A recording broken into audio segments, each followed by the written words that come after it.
अंधेरे में जाता वह रास्ता अब हमें अपनी ओर खींच रहा था। हम सब एक पल के लिए रुके, डर और हिम्मत के बीच फंसे हुए। लेकिन फिर मैंने एक गहरी सांस ली और कहा, अब वापस मुड़ने का कोई मतलब नहीं, सच जानना ही होगा। हम सबने हिम्मत जुटाई और उस रहस्यमयी रास्ते पर कदम रख दिया। अंधेरे की दुनिया। जैसे ही हम उस रास्ते पर आगे बढ़े, चारों तरफ का जंगल धीरे धीरे गायब होने लगा। अब हम एक अजीब दुनिया में थे, जहां ना आसमान था, ना जमीन साफ दिख रही थी। बस चारों तरफ काला धुंध और हल्की नीली रोशनी। हमारी आवाज भी जैसे दब गई थी। सब कुछ धीमा और डरावना। तभी फिर से वही घंटी बजने लगी, बेल। लेकिन इस बार आवाज बाहर से नहीं, हमारे अंदर से आ रही थी, फेयरफुल, अर्धमूर्ति परछाई का सच। अचानक हमारे सामने वही परछाई प्रकट हुई। धीरे धीरे वह साफ होने लगी, और जो हमने देखा वह देखकर हम सब सन्न रह गए। वह परछाई हम खुद थे।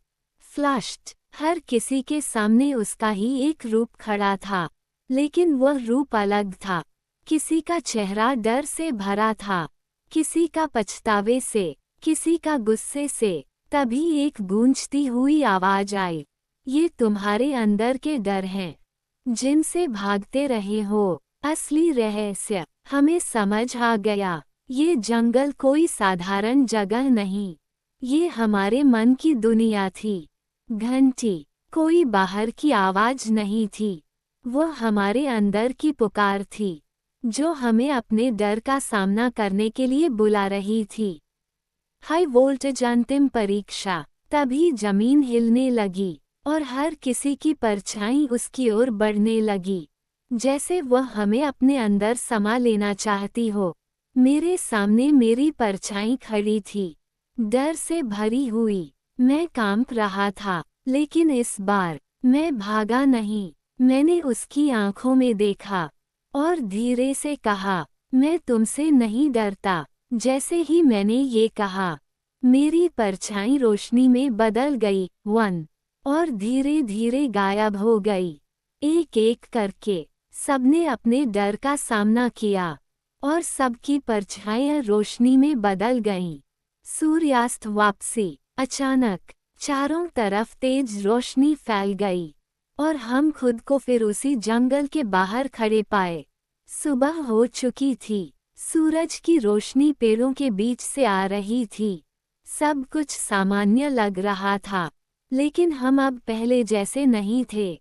बेल आखिरी रहस्य। हमने सोचा अब सब खत्म हो गया, लेकिन जैसे ही हम जाने लगे, एक आखिरी बार वही घंटी बजी, बेल।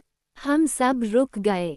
इस बार हम डर नहीं रहे थे, क्योंकि अब हम जानते थे वह घंटी हमें डराने के लिए नहीं, बल्कि हमें मजबूत बनाने के लिए बुला रही थी। ओपन बुक अंतिम सीख मॉरल। उंगली से दाहिनी ओर इशारा। असली रहस्य किसी जगह में नहीं, हमारे अंदर होता है। उंगली से दाहिनी ओर इशारा डर से भागने पर वो और बढ़ता है, सामना करने पर खत्म हो जाता है। उंगली से दाहिनी ओर इशारा हिम्मत ही सबसे बड़ा खजाना है। बाइसेप्स 1, द एंड, या शायद एक नई शुरुआत। अमावस्या बेल।